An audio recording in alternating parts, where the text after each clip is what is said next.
নমস্কার বন্ধুরা, ঐশীস কিচেনে সবাইকে জানাই স্বাগত। আজও আমি একটা নতুন রেসিপি নিয়ে চলে এসেছি। আজ আমি দেখাবো বেগুন আলু দিয়ে গলদা চিংড়ির ঝোল। আমরা তো বাড়িতে সবসময় মালাইকারি বা অন্যান্য রেসিপি করে খাই। একবার এইভাবে বানিয়ে দেখুন, খেতে অসাধারণ হয়। প্রথমে আমি গ্যাসে কড়া বসিয়ে দিয়ে দিলাম তেল। তেলটা গরম হলে এর মধ্যে দিয়ে দিলাম অল্প হলুদ গুঁড়ো। এরপর কেটে রাখা বেগুনগুলো দিয়ে দেব। বেগুনগুলোকে আমি চৌকো চৌকো করে কেটেছি, আপনারা চাইলে আপনাদের পছন্দ মতো কাটবেন। সব বেগুনগুলোকে দিয়ে আমি ভালো করে ভেজে নেব। এরপর এর মধ্যে আমি দিয়ে দিলাম হাফ টিস্পুন লবণ। লবণটাকে দিয়ে বেগুনটাকে ভালো করে নেড়ে চেড়ে ভেজে নেব।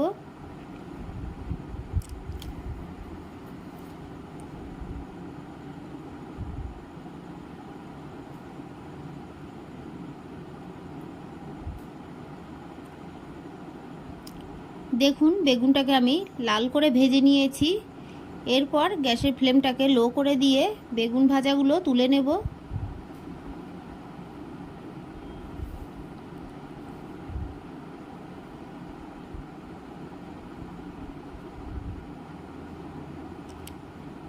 বেগুন ভাজাগুলো তুলে নিয়ে এই কড়ার মধ্যে আমি গলদা চিংড়িগুলো দিয়ে দেব। আপনারা চাইলে আগে থেকে একটু লবণ হলুদ মাখিয়ে নেবেন।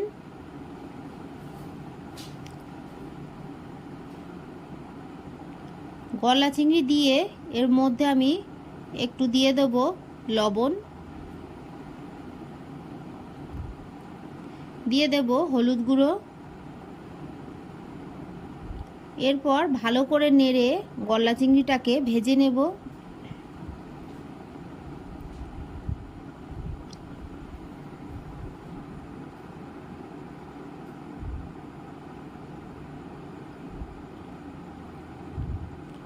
কয়েক মিনিট আমি ভালো করে নেড়ে চেড়ে গলদা চিংড়িটাকে কড়া করে দেখুন ভেজে নিয়েছি। এবার মাছগুলোকে তুলে নেব।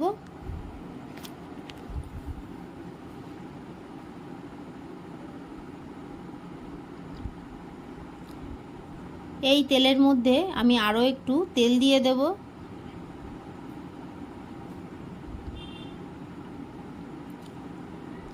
তেলটা গরম হয়ে গেলে এর মধ্যে আমি হাফ টিস্পুন দিয়ে দেব গোটা জিরে।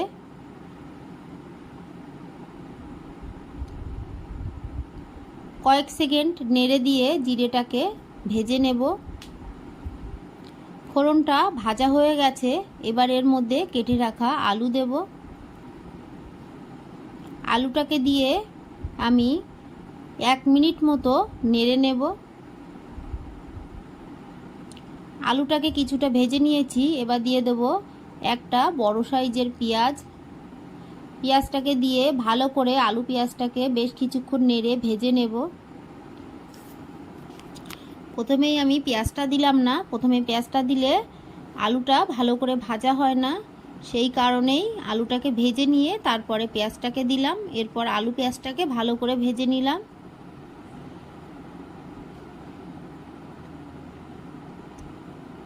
দেখুন ভালো করে আমি ভেজে নিয়েছি। এরপর এর মধ্যে আমি দিয়ে দেব আদা কাঁচা লঙ্কা বাটা।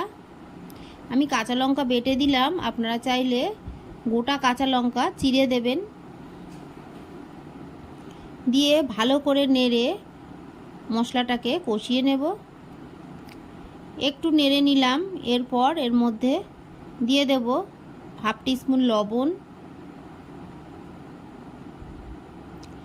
দিয়ে দিলাম হাফ টিস্পুন হলুদ গুঁড়ো,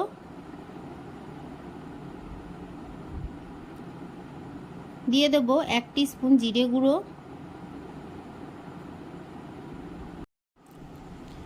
এরপর দিয়ে দেব হাফ টিস্পুন গোলমরিচ গুঁড়ো। সব শেষে আমি এর মধ্যে দিয়ে দেব হাফ টিস্পুন কাশ্মীরি লঙ্কার গুঁড়ো। এটা অপশনাল, আপনারা চাইলে স্কিপ করে দেবেন। এটা আমি কালারের জন্য দিলাম। এটা দিলে কিন্তু ঝাল হবে না, শুধু কালারটাই হবে। অল্প জল দিয়ে মশলাটাকে ভালো করে কষিয়ে নেব। ভেজে রাখা গলদা চিংড়িগুলো দিয়ে দিলাম। দিয়ে বেশ কিছুক্ষণ আলুটাকে গলদার চিংড়ির সঙ্গে ভালো করে কষিয়ে নেব।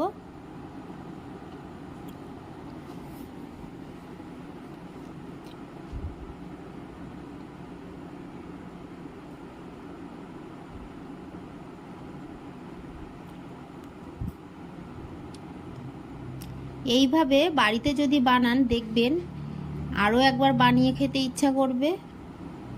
এটা কিন্তু খেতে খুব দারুণ হয়েছিল। ভালো করে আমি কষিয়ে নিলাম। এরপর এর মধ্যে দিয়ে দেব পরিমাণ মতো জল। আপনারা যতটা গ্রেভি রাখবেন সেই অনুযায়ী জলটাকে দেবেন। এর মধ্যে আমি আরও একটু জল দিয়ে দেব।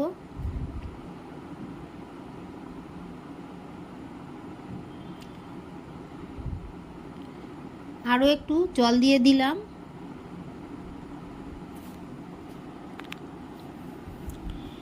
এবার ঢাকা চাপা দিয়ে বেশ কিছুক্ষণ ফুটিয়ে নেব। আলুটা যখন 70% সেদ্ধ হয়ে গেছে সেই সময় ভেজে রাখা বেগুনগুলো দিয়ে দেব। প্রথমেই কিন্তু বেগুন ভাজাগুলো দিয়ে দিলে ঘেটে যাবে।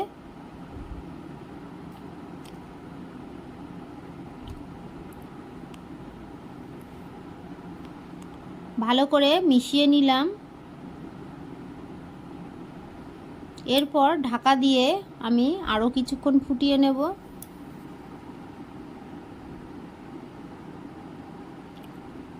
কিছুক্ষণ পর ঢাকাটা আমি তুলে আরও একটু নেড়ে দেব। কালারটা দেখেই তো বুঝতে পাচ্ছেন খেতে কতটা লোভনীয় হবে। আলুটা দেখুন সিদ্ধ হয়ে গেছে। আমি একটু চেখে দেখে নিলাম লবণ ঝাল ঠিক আছে কিনা। সবশেষে আমি এর মধ্যে চেরা কাঁচা লঙ্কা দিলাম। দিয়ে আরও একটু ফুটিয়ে নেব।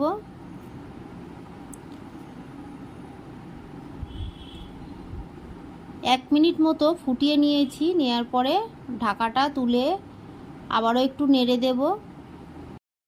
এইভাবে আমি আরও একটু ফুটিয়ে নিয়ে গ্যাসের ফ্লেমটাকে অফ করে দেব।